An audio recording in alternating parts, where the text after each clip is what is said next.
భారత క్రికెట్కు చేసిన సేవలకు గాను యువరాజ్ సింగ్ భారత రత్నకు అర్హుడని యూబీ తండ్రి ప్రముఖ క్రికెట్ కోచ్ యోగరాజ్ సింగ్ అన్నారు.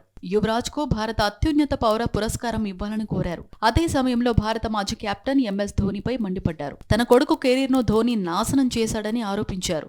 భారత్ టీ20 ప్రపంచ కప్, 2011 ప్రపంచ కప్ గెలవడంలో యువరాజ్ సింగ్ కీలక పాత్ర పోషించాడు. అయితే అతనికి తగినంత గుర్తింపు దక్కలేదని పలువురు మాజీ క్రికెటర్ల అభిప్రాయం. ధోనీ సేన వన్డేలో రెండోసారి విశ్వ విజేతగా నిలిచినప్పుడే యూబీ ప్రాణాంతక వ్యాధి క్యాన్సర్తో బాధపడుతున్నాడు. ఆపై మెరుగైన చికిత్స తీసుకుని దాని నుంచి కోలుకుని తిరిగి టీమిండియాలో చేరాడు.